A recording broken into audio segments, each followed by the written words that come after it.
So this is Dean Takahashi. I'm the lead writer at VentureBeat at VentureBeat, and I'm here with Mike Frazzini, Vice President of Amazon Games. Welcome, Mike. Thanks, Dean. Thanks for having me. Yeah, we're talking about working backward from customers, Amazon's approach to games. And you've been at Amazon a long time. Can you talk about that and how you've seen Amazon's approach to games change during that time?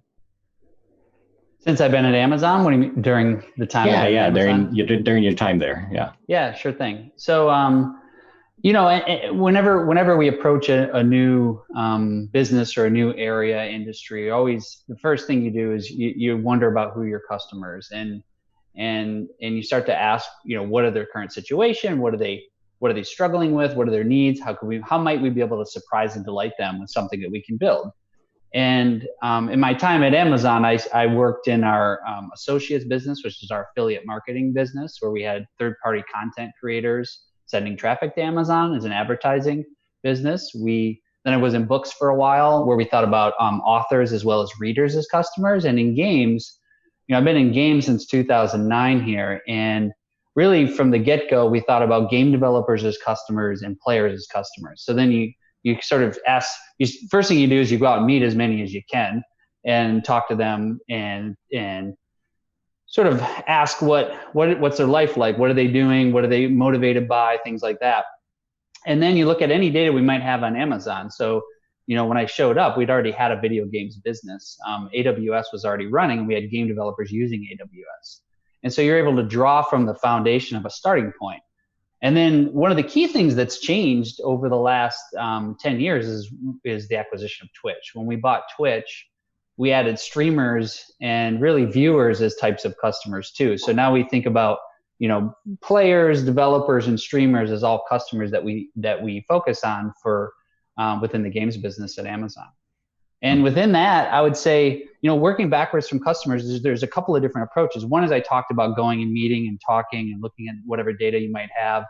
There's another big aspect to it as well, which is when we invent, we try to imagine what we might be able to do for customers, and we try to design those new features or services or new experiences before we start writing software. So we have this process where we do a working backwards document, where from moment one, you try to describe to a customer why it is they might be interested in the service that we're offering. And then oftentimes we take those working backwards documents, and this is before anyone's written any software or really done anything beyond, a lot of thinking, and we show it to customers and ask them what they think, and they give us feedback at that stage. And so this idea that you start with who the customer is, where they are, how might we be able to surprise and delight them in an interesting way? And then you work backwards from customers and what they're asking for and ideas that you might have, and you write a briefing as though you're launching the service. And then throughout development, you stay grounded to that, and you end up learning along the way. Like some things you don't get right, some things are more important than you expected, and of course there's adaptations that you make. But that's sort of the fundamental way we think about working backwards from customers. Yeah. I guess during this time, did it feel like a really momentous thing to actually start making games yourselves, right? Yeah, for a long time, it was just sort of dealing with game partners, right? Yeah, that's right. It's a very big change. I mean, if you think about, when we talk to game developers, we talk to them about things we do in Amazon e-commerce, which is help them reach customers and sell more content. And we've been doing that across a lot of businesses for a long time. So we have a lot of expertise in things that we do. And with AWS, we talk about providing infrastructure, and that's something we do across a lot of verticals as well. When it comes to making games, that was something entirely new for us. And it's really been, in part, you apply a lot of the same methods and approaches that we do in a lot of parts of Amazon, and first and foremost, starting with customers. And then you think about, okay, what are the frontiers where we might be able to be inventive and do something new and interesting. And then, you hire great people, you go try to hire the best people in the industry, and you encourage them, and you give them the freedom to create and invent. And there's a big part of Amazon's culture, of course, is learning. Like one of our leadership principles is learn and be curious. So it's not like we have the answers right away. It's not like taking the playbook of Amazon and applying it to making games. is taking the playbook of Amazon, applying the parts that make the most sense, but then also learning and adapting it for what's right for making content. And I'll give you a simple example. In our retail business, we think a lot about fast shipping. How do we get things to customers quickly? So you can measure that, like how quick, on average, how fast is, when do we say we can get it to a customer, and when do we actually get it to a customer? And you can start iterating and improving on that. When it comes to a game or really any form of entertainment, ultimately you're trying to create a fun and engaging experience. And like, there isn't like as simple of a metric, so to speak, to say, was that fun? And so there's a little bit more of an exploration around what it is that's going to resonate. And, you've been around game developers a long time, and what they'll tell you is, of all the things that they thought were going to be fun, some they were right, some they were wrong, and they discovered a whole bunch of new ones along the way. And so that's a big part of the exercise too. And so yeah, it's been an incredible learning experience for us. But at the same time, we see games as a really, really fascinating category. We already have several businesses that are up and running in games. And so making content is an important next step for us. But at the same time, as players get to judge whether or not how good of a job we're doing. And so we're about to launch some games, and it's going to be interesting to get their feedback. Yeah, I guess can you give us a bit of a rundown of the game studios and which games are really close here? I know that New World is the one you've been talking about a lot. Right? That's right. We have studios in San Diego, Seattle, Orange County, and then we have some folks in San Francisco as well. And then we also work with other developers, around the world, depending on where they're fit to a project or they're fit with what we're doing. And so, yeah, the next games that are coming up are Crucible and New World, and we're excited about both. And sort of in the mode of what the industry is, these are going to be live service games where we're going to get started, and reaching the starting line is a big deal. But then ultimately being world-class listeners, so to speak, and kind of gauging what's resonating best with gamers. And players, and as well as with streamers for that matter. We think a lot about how streamers can interact with our games, and then iterating and hopefully investing for many, many years in these games. I think you see I think one of the most interesting parts of this industry relative to other entertainment categories is this notion that the thing you create is live and you're adding content to it. And on day zero, or day one, the moment we release, we hope that engages and delights a lot of people interested in the game, and they enjoy playing it. They play it for a long time. Some customers, it's not going to be everything for them. And, over time, we can build enough content and diversity of experiences to hopefully attract more and more players. I bet people were surprised at this approach that you guys took of taking years to develop some of these games. I mean, I almost would have expected something more like mobile games launching every 6 months or something like that. But this is not the way you chose, I guess. Yeah, I think a big part of our motivation was, thinking about, a lot of what we like to do when we're working backwards from customers is certainly there's a notion, there's a couple phrases we have that we always think about. One is surprise and delight. I've used it a few times already.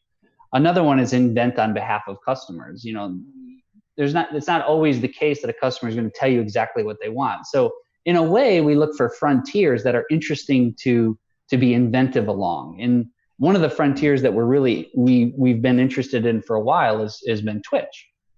And this idea that you have a player, a streamer, and a viewer all sort of engaged in a sort of a live shared experience, and how you can blend gameplay from one into the other, and how to consider all three sets of customers at the same time is this really fascinating frontier. And of course, there's certain types of games that resonate a little bit better on Twitch, and so we bias towards those types of games. Not to say, there's certainly a lot of invention that you have to do, of course, too, in order to gain attention and intrigue. But the games, and those games typically are the multi-year games. They are the longer duration games. Not to say it's exclusively that, but that's more the case than not. Yeah, I remembered Twitch Plays Pokemon was this big phenomenon, and then it introduced some of the idea that the players can be the ones who determine what, the audience of the streamers can determine the viewers which are way players. the player is going to go, right? Yeah. That's yeah. right. That was a phenomenal moment. And that's the type of thing. And so we look at this as the simplest way to think about it is we look at it as a frontier where it's unknown, but there's enough signals to have confidence that there's something interesting here. And it gives us enough confidence to be investing. But at the same time, there's going to be a lot of experimentation. And with, anytime there's a lot of experimentation, you're going to get some things right and some things not. And that's why in our game development, first and foremost, the games have to be fun. If they're not fun, then it doesn't really matter if they have cool Twitch features and this and that. And so the idea is to make games that have the potential to live for many, many years. And if we can achieve that level of success, which is a very, very high bar, then you can iterate and experiment on this frontier fervently. Like you can, you come up with ideas, and you also notice things that are happening that that aren't necessarily designed, but that are just happening as a consequence that you can double down on and things like that. So it's going to be, we're very excited by it. It's a lot of fun. We get to work with streamers and players at the same time, and what resonates with one is often the same as the other, but also at the same time, we're imagining things that don't exist. So it's also hard for people to provide feedback on that. Until you get it in front of them, it's hard to know whether or not it's going to be any fun. So that's a big part of the exercise as well. I mean, another distinguishing fact here, I guess, is you're getting people like John Smedley, who's also speaking at the conference, some really talented veterans of the industry. Another Amazon leadership principle is hire and develop the best. So anytime we go into an area, and for us game development, we made a list and who are the holy cow people in the industry, and how might we be able to go out and try to attract them to make games with us. And Smedley's been a great example where he's incredibly talented. He's got a lot of accomplishments, but when you talk to him, which I know you're going to, he's got so much passion about making games. He's very much he's an inspiration to be around, put it that way. But and so we talked to him about our ideas with Twitch and how excited we are with Twitch. And he's already a huge Twitch fan, and he had so much so that in his previous company, he had already been working with streamers on some of the games he was making. So he was already aligned and excited about this frontier. And so bringing him in was a really nice fit. Mm-hmm. And now there's that elephant in the virtual room here. How are the Amazon game teams handling the game development during the coronavirus? And what steps can you take to make sure that the games are getting out as planned? Yeah, well, first and foremost is always safety, right? You think about the health and safety of your teams. So as we've talked about internally, that was by far phase one. Like, what is the right thing to do for health and safety? Then the second thing was like, oh, okay, wait a minute. Now we have some people that can't work from home because they don't have the equipment that they need. And so we had to make sure that they had the equipment that they need. And, and the last thing is actually two more thoughts on this. The last part about team productivity is like making games is a highly, highly iterative process, as where a lot of people are sitting or standing around or sitting around a screen, iterating on a particular scene or a movement or lighting or whatever it happens to be. And that slowed things down. I mean, it just has, and it's unfortunate, but it's definitely created a challenge for the teams. And if there's any other game makers watching this and they figured out how to maintain same level of productivity, we would love to hear from them. What we found is there's definitely a hit that we've taken. At the same time, there's a little bit of a point of inspiration, which is that when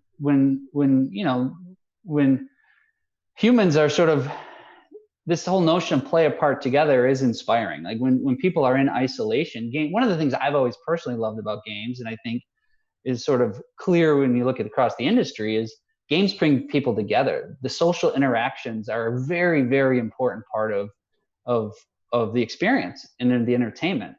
And so there is some notion of right now, people are turning to games as both a form of entertainment as well as this way to stay connected. And there's a little bit of inspiration that comes from that. Of course, not worth the cost. Very sad, scary, troubling times. But at the same time, there is, as we're making the games, like, oh my gosh, we really like to get these out because there is some, we do have some experiences that we're very excited about that early play testers have, exhibited and shown some positivity around. So there's some notion of wanting to get them out as quickly as you can. But you said at the end there, you said so that they don't impact development. Well, for us, they have. It has created some delays for us. For Crucible New World, we were far enough along with the games where the delays were more kind of weeks, months range. But for games that are earlier in development, I think it's going to have a bigger impact. Yeah. I mean, it does look like Twitch is enjoying a big sort of boost in the audience now, and more people in isolation are finding that being social when they're playing these games is one of their bright spots, right? And I would expect that things like in real life on Twitch might also get a boost as people learn that there's other things they can use it for, right? Yeah. There's new categories, and so I watched a Willie Nelson and Friends concert a week and a half, 2 weeks ago now, where they just had a series of artists one after another that I watched live on Twitch, where they were broadcasting from their music rooms in their homes or their backyards or whatever it happens to be. It was incredibly entertaining, and that's the type of stuff that's like, it's this live, Twitch is a live shared experience, and it's resonated well with games, but the in real life IRL category and really just the categories of content have been growing anyway on Twitch, and to see them now is it's nice. It's nice that, that there's some positive, there's some new experiences that can be created and sort of shared while everyone's staying safe.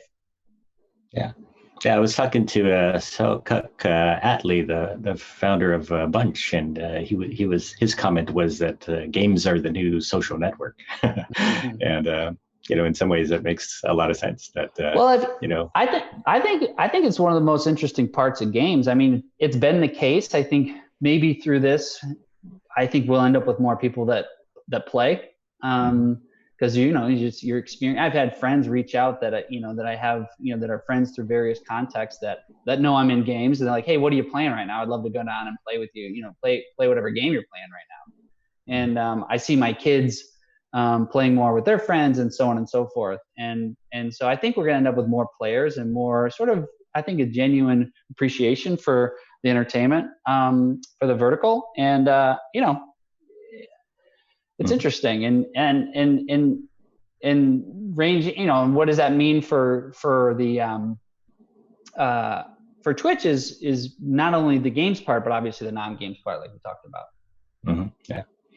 So, I mean, going beyond game development again, like Twitch Prime, I guess, how does that fit with everything in the strategy? Yeah, so Twitch Prime is an interesting one. This is a program where, many years ago, I got an email saying, hey, we're just in a meeting with Jeff, and he wondered if we should have some sort of Amazon gaming program.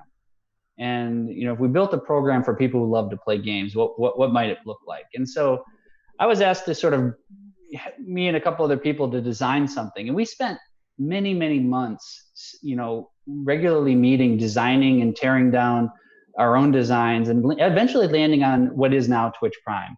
And the really basic idea of Twitch Prime is we want it to be the best deal in games. And we want to make it, hopefully get to a point where it's so good that it becomes a no-brainer for people who love to play games. And in the content, what that means specifically is, Prime is a collection of benefits, of course, faster shipping, Prime Video, Prime Music, and so on and so forth. And so what would it look like for games? And so when we look at the industry, there's a few things that are interesting to us. One is first, the Twitch experience. And so we thought, okay, well, what does it mean to have a premium experience on Twitch? And often that means having a subscription to your favorite streamer. So one of our early ideas, and one of the ones that really stuck, was the idea of giving away, for any Prime member, a a credit to be able to subscribe to your favorite streamer every month.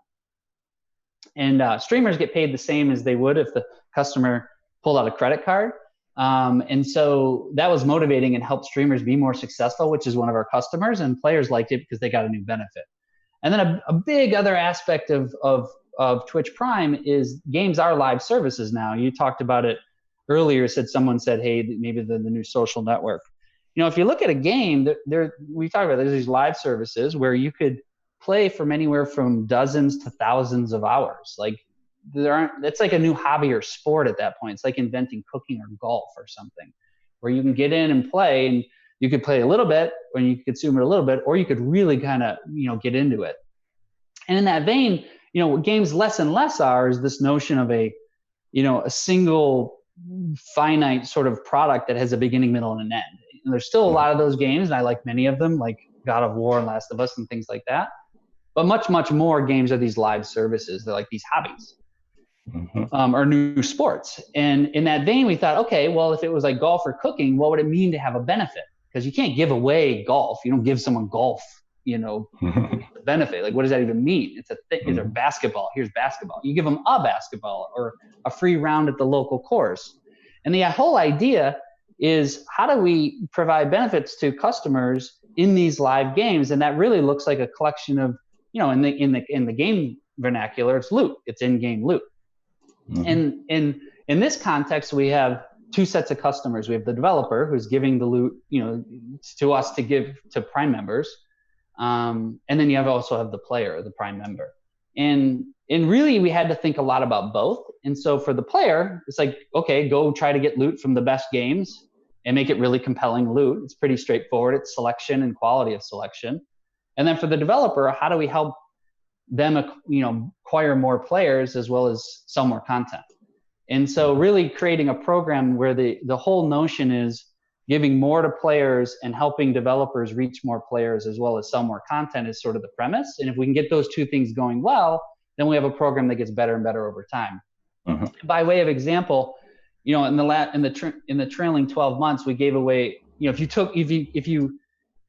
if you consumed every piece of content that we made available and you agreed with the sort of the price tag on each, the listed price on each piece of content, it would be over $7,000 worth of stuff. And so the idea with this program is Amazon, we think a lot about selection as a core tenet of our e-commerce business. And for Twitch Prime, it's the same, is how do we get better and better and better selection for the games people love? Yeah, I like how where this is heading. It reminds me of the thing I call the leisure economy, where people would sometime in the future, get paid to play games, right?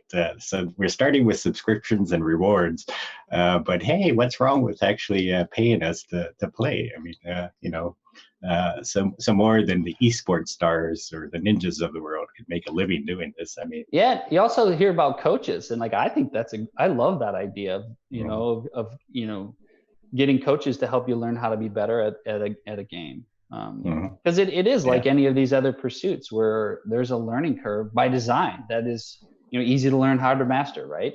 And you're getting help along the way. It's interesting. I like that phrase, leisure economy. I hadn't heard that before. It's like a universal basic income for games or something like that. I don't know. That seems like a big topic, Dean. I'll interview you for the next one. We talk about that. Yeah. I do remember John Smedley mentioned that when he was talking to Jeff Bezos, like some of the direction he got about the games to make was to shoot for something that has ridiculous amounts of computation. Is that like a part of the actual goal, I guess, to really just make these massive games? Well, the prompt there is like, if you go back to the point on, start with customers and then think about surprise and delight. How would we invent on their behalf? Looking at frontiers, like these that lead you up to your question. And for us, we think, we talked about Twitch being a frontier that we're very excited about. Well, we also look at AWS as an interesting frontier. And the specific phrase was computationally ridiculous. And so the question was, could we make games that you could only make, with AWS, where it would be, you'd have to invent new technology in order to make this type of game. Mm-hmm. And these are meant to be sources of inspiration. They're this like painting the picture of a frontier without specifying the solution or the outcome. Like, we don't know where that's going to go. Maybe it'll go somewhere, maybe it'll go nowhere. Just like his question of, should we have a program for gamers? Mm-hmm. And for computationally ridiculous, we've ended up building a lot of technology that's enabled some player experiences that will hopefully be able to exhibit in our upcoming games that are pretty interesting. I don't know if they're gonna meet that bar for everybody. I don't want to be declarative about it. Ultimately, players get to decide. But the whole notion, there's a lot of server technology in both New World and Crucible that's very, very that required a lot of new technology internally, a lot of invention in order to enable the things that we're trying to create for the player. Mm-hmm. And so, computationally ridiculous. Yeah, like the lots of players trying to take over a fort in New World, right?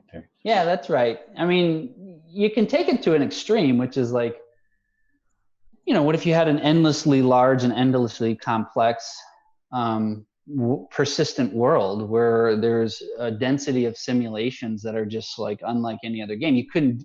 Right now, you're constrained by the power. Mostly, you're constrained locally. You're constrained by the power, of course, but phones are getting more and more powerful, and tablets even. But then you're constrained by battery and heat dissipation. So you have these physics constraints.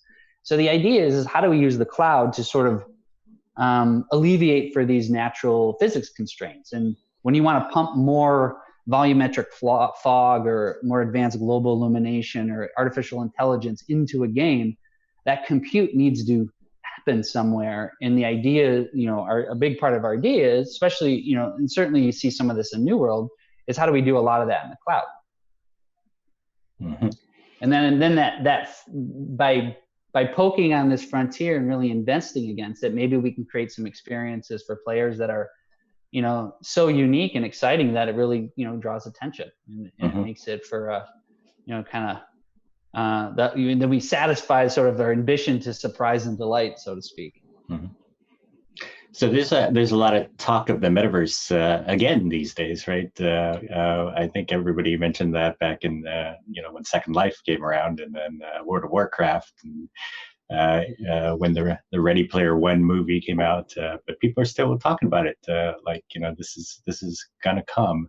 And so I wondered what like a big platform company might do in this space that's maybe something that a game company itself couldn't do. And when do you have some thoughts on like who's gonna win this race to the metaverse, and what they'd have to think about in order to make that happen? So this kind of goes outside of the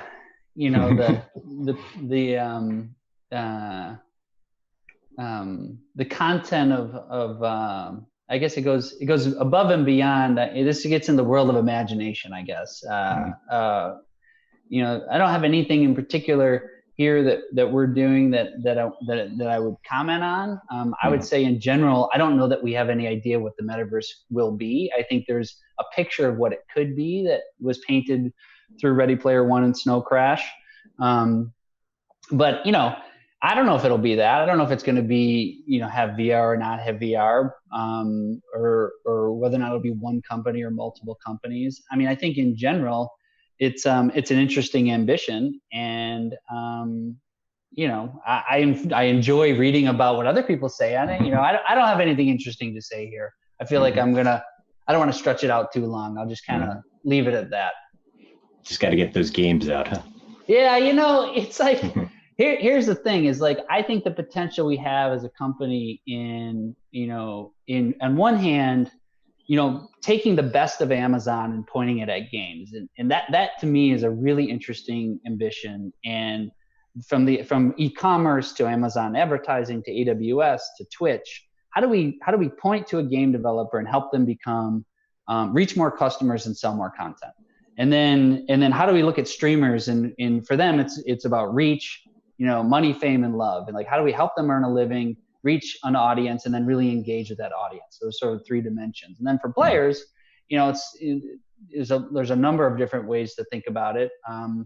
But ultimately the games we're making, it's like, gosh, we're excited to get to the starting line. And there's just so much energy that's going into these various pieces that, you know, um, um, that's the focus for sure. I guess there's a lot on the plate, so to speak. All right, Mike. Well, thank you very much. I appreciate it. Yeah, thanks, Dean. I appreciate making the time.